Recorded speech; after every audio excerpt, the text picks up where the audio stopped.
549 years ago, it was spoken by Vaishnav Charan, a Vaishnav admirer of Thakur, that when a man would attain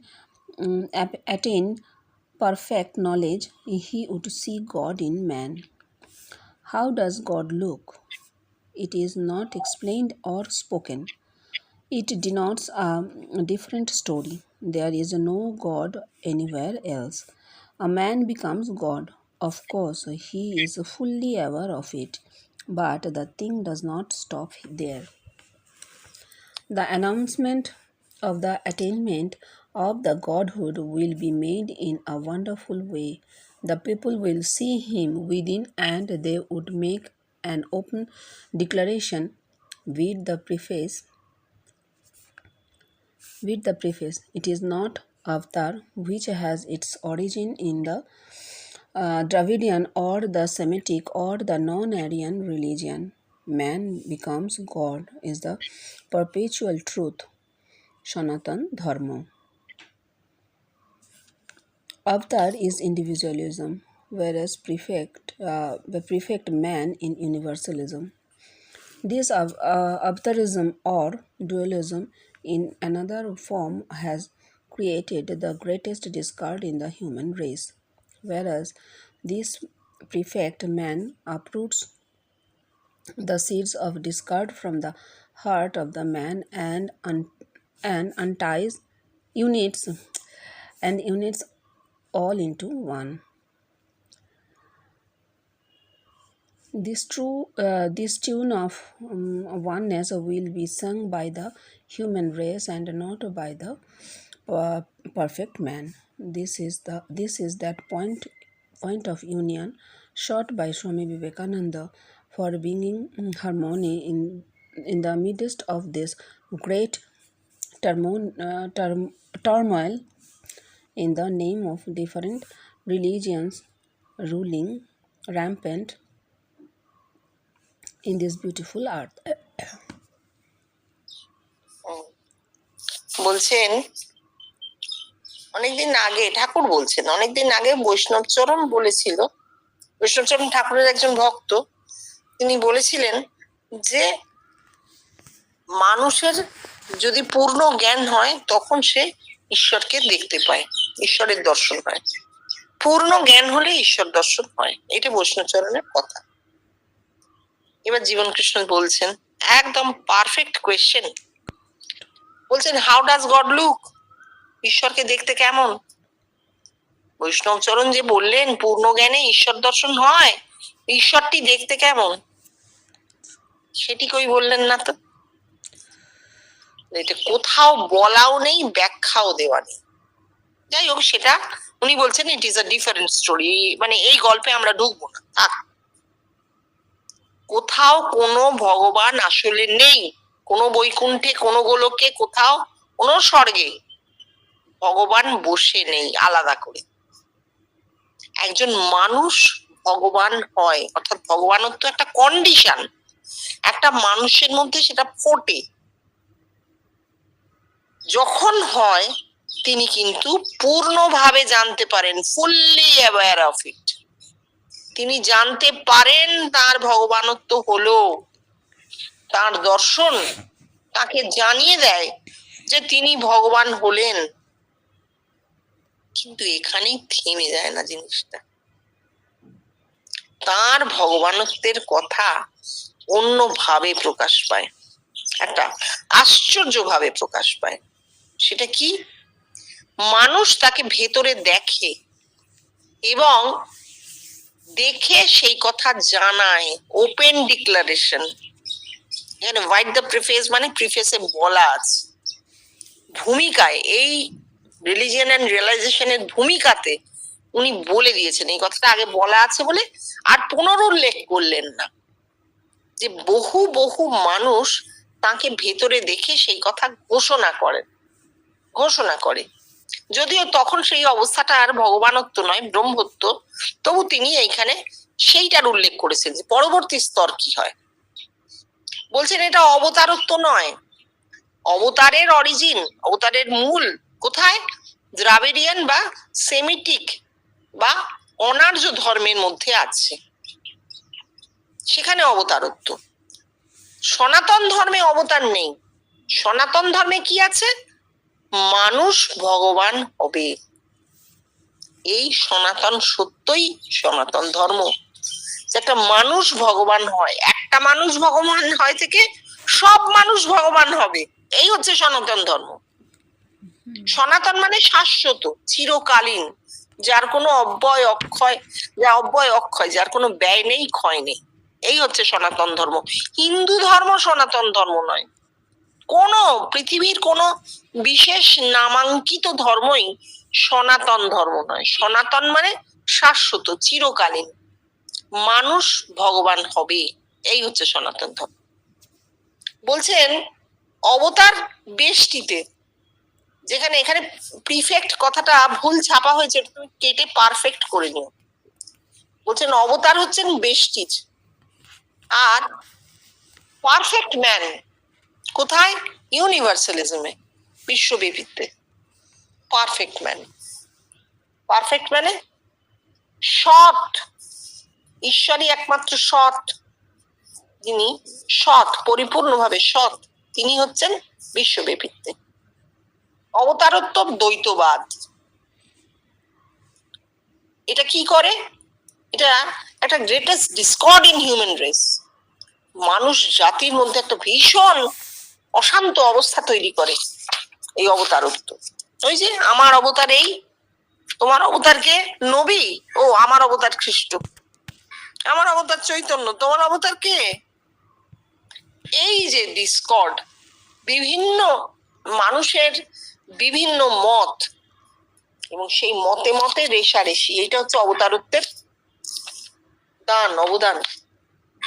সেখানে কিন্তু perfect man সমস্ত ডিসকর্ডের যে seed, সেটাকে উপড়ে তুলে দেয়। এই যে প্রচুর ভেদাভেদ, এই এত বিভেদ, এত বিভেদের মূলটা উপড়ে তুলে দেয় হচ্ছে ওই পারফেক্ট ম্যান। পারফেক্ট ম্যান বলে বলাই ভালো। সে মানুষটিকে from the heart of the man and unites all into one, মানুষের মধ্যে উদয় হয়ে, মানুষের মাথায় তার মূর্তিটি উদয় হয়ে, তার মধ্যে যে বিভেদের বীজটি আছে সেটাকে তুলে দেয়। এই ওয়াননেস, এই যে একত্বের এই যে সুর, এই সুরটি মানুষের মধ্যে একটা ইউনিটি আনে, একটা একত্ব আনে, একত্বের বোধ আনে। হ্যাঁ, এটা ওই যে মানুষটি পারফেক্ট হয়েছেন, ব্রহ্ম হয়েছেন, তিনি নন, মনুষ্য জাতি এই সুরটি গায়, একত্বের সুর গায়, এ জানিয়ে দেয় যে আমরা এক। তিনি ব্রহ্ম, পারফেক্ট ম্যানকে আমরা ব্রহ্ম বলতে পারি। এই ব্রহ্মের রূপ মানুষের মধ্যে ফুটে ওঠে, উঠে মনুষ্য জাতি জানান দেয় যে আমরা এক হয়েছি। তিনি কিছু বলেন না, একেই স্বামী বিবেকানন্দ বলছেন পয়েন্ট অফ ইউনিয়ন, বা একত্বের পয়েন্ট, একত্বের বিন্দু, যে বিন্দুতে সবাই এক। Great turmoil in the names of different religions, বিভিন্ন ধর্মের নাম করে যে অশান্ত দুনিয়া, ruling rampant in this beautiful earth, এই সুন্দর পৃথিবীকে একেবারে তছনছ করে ফেলছে। সেইখানে দাঁড়িয়ে মানুষের অন্তরে এই ব্রহ্মত্বের উদয় হচ্ছে, এবং সমস্ত মানুষ একযোগে বলছে যে আমরাই ব্রহ্ম। অদ্ভুত সুন্দর এই পয়েন্ট অফ ইউনিয়নের কথা স্বামী বিবেকানন্দ বলে গেছিলেন। 550 Narayan in the guise of the sadhu, Narayana in the guise of the cheat, Narayana in the guise of the jealous, Narayana in the guise of the lecher. How does Narayan look? No reply to this extent has been given by anybody. From time immemorial, it is the conviction that the one and the same Atma is in the heart of everybody, but no proof has been set up for it. it becomes a hypothesis. It is declared by Swami Vivekananda. All religions of the world are hypotheses. The long and short story of the theme is that one realizes and the rest of the human race has got to believe him. The individual realization is no realization. An universal realization is religion as it is meant for the whole human race. Yes, a man becomes Narayan.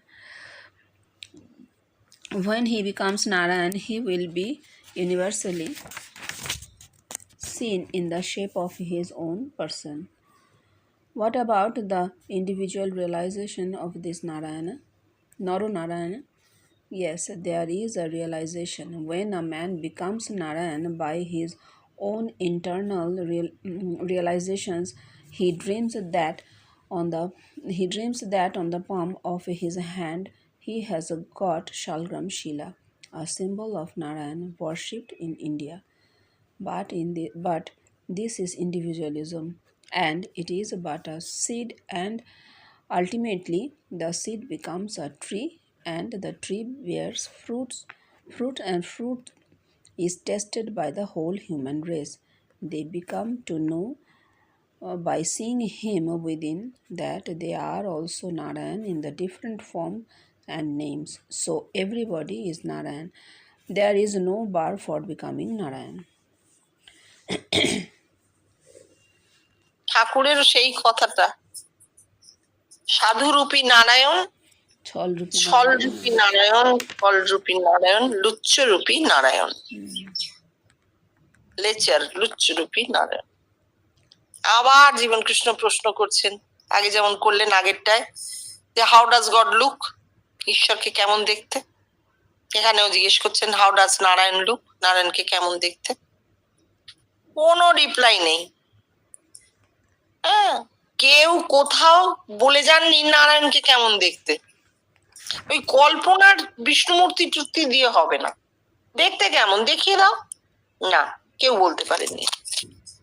মানে বলছে কতকাল থেকে এই conviction যে এক এবং এক আত্মা প্রত্যেকের মধ্যে রয়েছেন, অথচ তার কোনো প্রুফ কেউ দিতে পারলেন না। প্রত্যেকে সত্য বলে জানে, অথচ তার কোনো প্রমাণ নেই। এটা একটা হাইপোথিসিস হয়ে গেছে, যেটা স্বামী বিবেকানন্দ বলে গেছেন, মুক্ত কণ্ঠে বলেছেন যে পৃথিবীর সব ধর্মই আসলে হাইপোথিসিস, মানে থিওরি, যা প্রমাণিত নয়, যার কোনো প্রমাণ নেই। শুধু বিশ্বাস করে নাও যে প্রত্যেকের মধ্যে নারায়ণ আছেন, প্রত্যেকের মধ্যে সেই এক আত্মা আছেন, অথচ আত্মা কি, তাকে কেমন দেখতে, নারায়ণ কি, তাকে কেমন দেখতে কেউ জানে। এই জন্য বিবেকানন্দ এটাকে ডিসকার্ড করেছেন। ডিসকার্ড তাকে করতেই হতো, তা না হলে পয়েন্ট অফ ইউনিয়নের যে থিম তার মাথায় এসেছিল সেটা আসতোই না। বলছেন the long and short story of the theme is that one realizes and the rest of the human race has got to believe him. এইটাই হচ্ছে সব থেকে বড় কথা, যে একজন দেখেছে, সে বলবে, বাকি লোকে তাকে বিশ্বাস করে নেবে। কেন কেন তা তো হয় না। সার্বজনীন ধর্ম যা, সেটা হচ্ছে মনুষ্য জাতির প্রত্যেকের জন্য, একজনের জন্য নয়। একজনের ঈশ্বর দর্শন হলো কি, একজন নারায়ণকে দেখলো আর বাকি লোকে তাকে বিশ্বাস করে নেবে, একে ধর্ম বলে না। ধর্ম হচ্ছে সকলের জন্য, সকলে যাকে দেখতে পাবে, সকলে যার প্রমাণ পাবে, তাই ধর্ম। যেমন সূর্য পূর্ব দিকে ওঠে, সকাল হলেই সূর্য ওঠে, এটা প্রত্যেকের কাছে সত্য, প্রমাণ দেবার দরকার পড়ে না।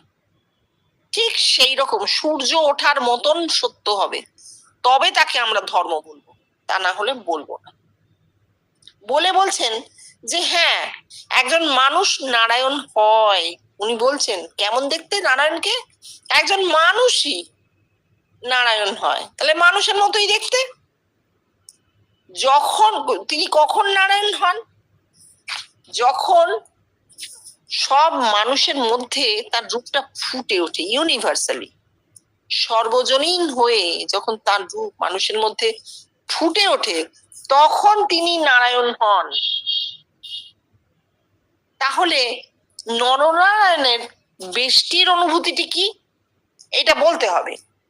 প্রথমে তার কি অনুভূতিটা হয়, নরনারায়ণ এর একটা বেষ্টির অনুভূতি আছে। দেখো কোথাও বলা নেই, ধর্ম অনুভূতিতেও নেই, বলছেন হ্যাঁ এর একটা অনুভূতি আছে। কি হয়, যখন একজন মানুষ নারায়ণ হন তখন তিনি স্বপ্ন দেখেন যে তার হাতের ওপর একটা শালগ্রাম শিলা রয়েছে। ভারতীয় মতে শালগ্রাম শিলা হচ্ছে নারায়ণের প্রতীক, কিন্তু এটা তো বেষ্টি, আর এটা একটা বীজ ছাড়া কিছুই না। স্বপ্নে দেখেছেন বীজ পড়েছে, আসলে এই বীজটা থেকে বিরাট গাছ হবে, সেই গাছে অনেক ফল ধরবে, সেই ফল মানুষ খাবে, পাবে, এবং তারাও ভেতরে যিনি নারায়ণকে হাতে পেয়েছেন তাকে দেখতে পাবেন, এবং দেখতে পেয়ে জানবে তারাও নারায়ণ। নামরূপ আলাদা হলে কি হবে, তারাও সকলেই Narayan. So everybody is Narayan, যাকে দেখছি সেই নারায়ণ, আর বলার কিছু নেই। there is no bar for becoming Narayan. Narayan হবার জন্যে কোথাও কোনো বাধা নেই। পড়িনি, বলো পড়েছি? হ্যাঁ, সত্যি। এভাবে তো বসে বসে মানেও করিনি কখনো, কি অদ্ভুত লাগছে।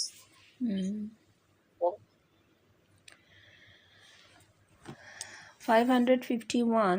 She alone knows why she assumed the two aspects, terrible and compassionate in her at the same time. It is spoken of the human body. The image of Kali represents this human body. A man in his own body has got these two aspects. One is animal and the other is divine. Lesser the animality, greater the divinity. But this divinity in a man comes out automatically, inhalating the animality.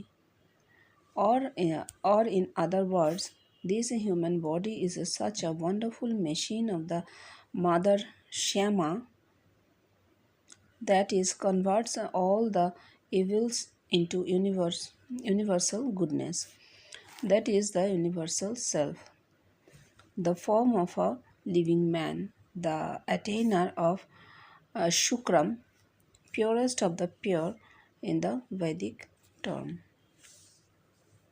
বলছেন she alone knows why she assumes the two aspects, terrible and compassionate, in her at the same time. মা যে কেন এক রূপে রাক্ষসী আর এক রূপে স্নেহময়ী তা আমরা জানি না, পরিষ্কার কথা আর কি। অর্থাৎ একদিকে তিনি ধ্বংস করছেন, আরেকদিকে সৃষ্টি করছেন। একই মা, প্রলয়ঙ্করী আবার জননী, তার দুটি দিক কেন আমরা জানি না, তিনি একাই জানেন। জীবন কৃষ্ণ বলছেন এটা কোনো মা নয়, ইট ইজ হিউম্যান বডি, আমাদের শরীর, আমাদের দেহ। হ্যাঁ, ইমেজ অফ কালী এই দেহকেই রিপ্রেজেন্ট করে। কালী মানে এই দেহ। এই দেহ দুটো দিক আছে, একটা জীবত্ব আর একটা দেবত্ব, ঈশ্বরত্ব। যত জীবত্ব কমে তত ঈশ্বরত্ব বাড়ে, কিন্তু এই জীবত্ব, এই দেবত্ব যত বাড়ে ততই ধীরে ধীরে ধীরে ধীরে মানুষটার মধ্যে জীবত্ব কমতে থাকে। এবং হিউম্যান বডি, মানুষের দেহ একটা অদ্ভুত যন্ত্র, যেখানে শ্যামা মায়ের কল আর কি। শ্যামা মা সমস্ত এভিলকে, সমস্ত মন্দকে তিনি কি করেন, ইউনিভার্সাল গুডনেসে ট্রান্সফর্ম করেন। তার একার জন্য ভালো নয়, ইউনিভার্সাল, বিশ্ব জুড়ে যে সৎ, যা শুভ, সেই শুভে পরিবর্তিত করে দেন। That is the universal self. একার হয় না। জীবত্ব দেহে থাকে, কিন্তু ঈশ্বরত্ব দেহে আবদ্ধ থাকে না। শ্যামা মায়ের কল জীবত্বটাকে কমাতে থাকে, দেবত্ব বাড়ছে, ঈশ্বরত্ব বাড়ছে। বাড়তে বাড়তে যখন জীবত্ব তার প্রায় নেই, অ্যানিহিলেটেড, সে পুরোপুরি ঈশ্বরে পরিবর্তিত, তখন কিন্তু সেটা সর্বজনীন হয়ে যায়। সর্বজনীন শুভ। তখন শুধু একার শুভ হয় না, জগতের শুভ হয়। এটা শ্যামা মাই করেন, এই দেহই তো করে, এই দেহ থেকেই উত্থিত হচ্ছে, দেহই করছে। কিভাবে? In the form of a living man, একজন জীবন্ত মানুষের রূপ দিয়ে এই জিনিসটা ঘটে। দ্য অ্যাটেনার অফ শুক্রম, এটাও একটা অদ্ভুত কথা। তদেব শুক্রম তদ ব্রহ্ম, ব্রহ্ম শুক্র সম অর্থ বহন করে। পিওরেস্ট অফ দ্য পিওর, বিশুদ্ধতম। বেদে এর মানে হচ্ছে বিশুদ্ধতম। শুক্র সাদা, শ্বেত বর্ণের, শুক্র নির্গুণ, তার কোনো গুণ নেই, এবং তা ব্রহ্মত্বের সমার্থক। এই মাই করছেন, এই দেহ থেকেই উত্থিত হচ্ছে। দেহই একরূপে ভীষণ মন্দ, জীবত্ব। আবার যখনই জীবত্ব কমছে কমছে কমছে, তার মধ্যে ঈশ্বরত্বের প্রকাশ ঘটছে ঘটছে ঘটছে, একটা সময় এসে জীবত্ব একেবারে সরে দাঁড়ায়, পরিপূর্ণভাবে ঈশ্বরত্বে পরিবর্তিত হয়ে যাচ্ছে। তখন আর সেটা কিন্তু দেহে আবদ্ধ নেই, একজনের দেহে নয়, তখন সেটা ইউনিভার্সাল হয়ে গেল, জগতে ছড়িয়ে গেল। বাবা এইভাবে তো উনি কোথাও বলেননি, আমি ভাবছি কিরম লাগছে।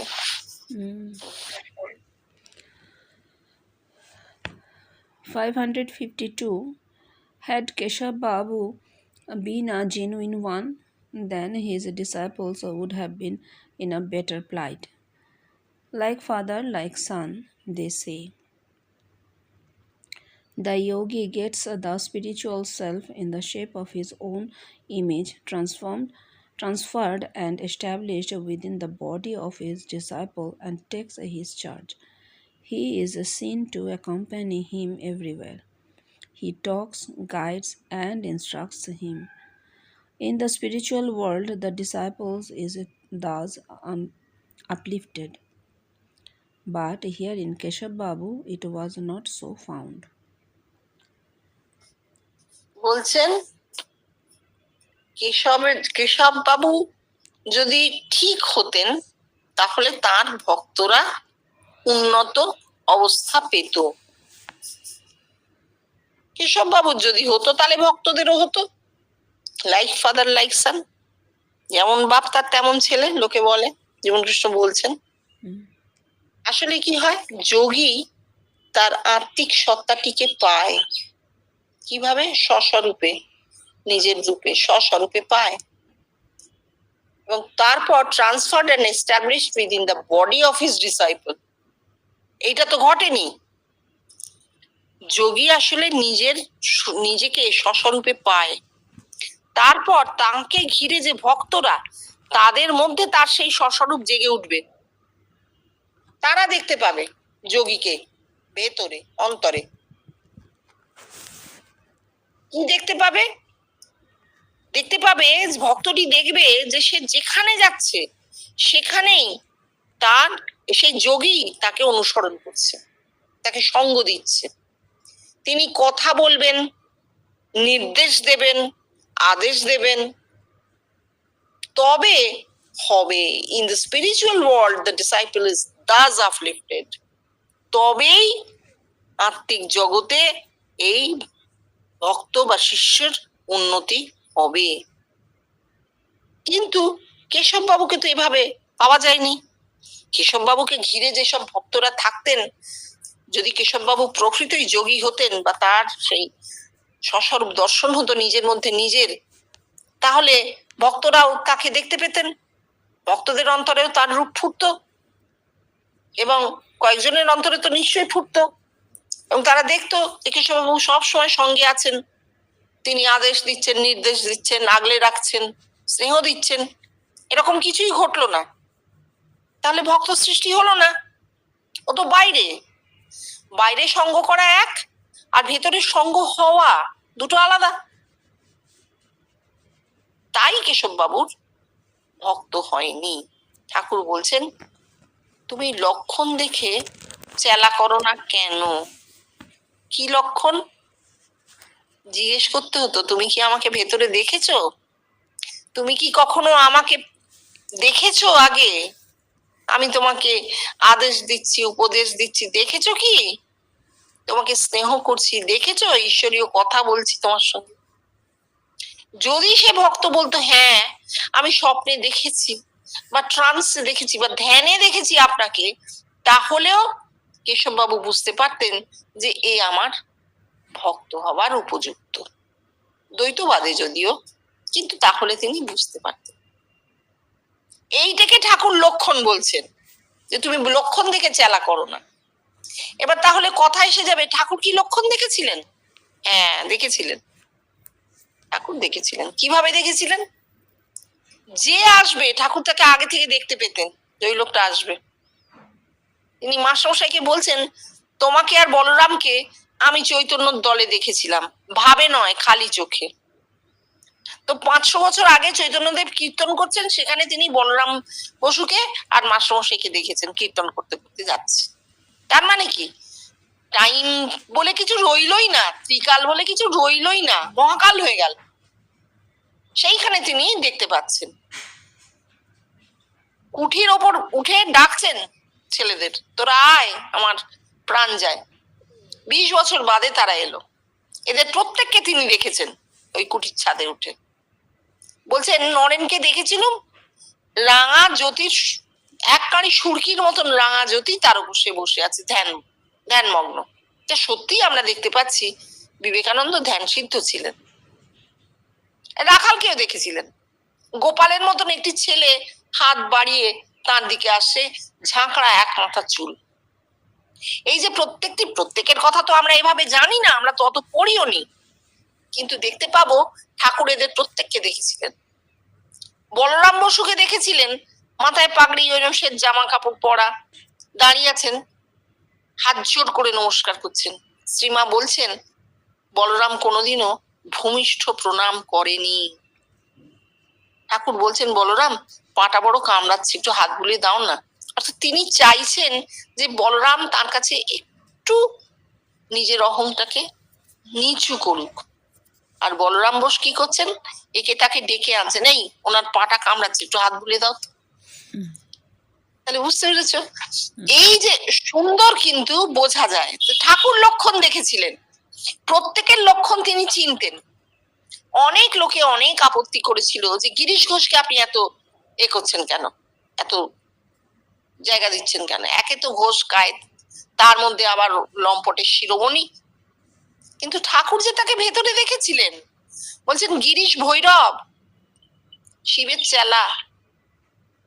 এই যে দেখা, ভেতরে দেখে ভক্ত হওয়া, ভক্ত করে মানে তারা ভক্ত হয়েছে, তিনি দেখেছেন, এইটা হচ্ছে ঠাকুরের হয়েছিল, যেটা কেশব সেনের কোনোদিনও হয়নি, হতেও না, তার পক্ষে হওয়ার সম্ভবও ছিল। আচ্ছা টুকুন এই অবধি।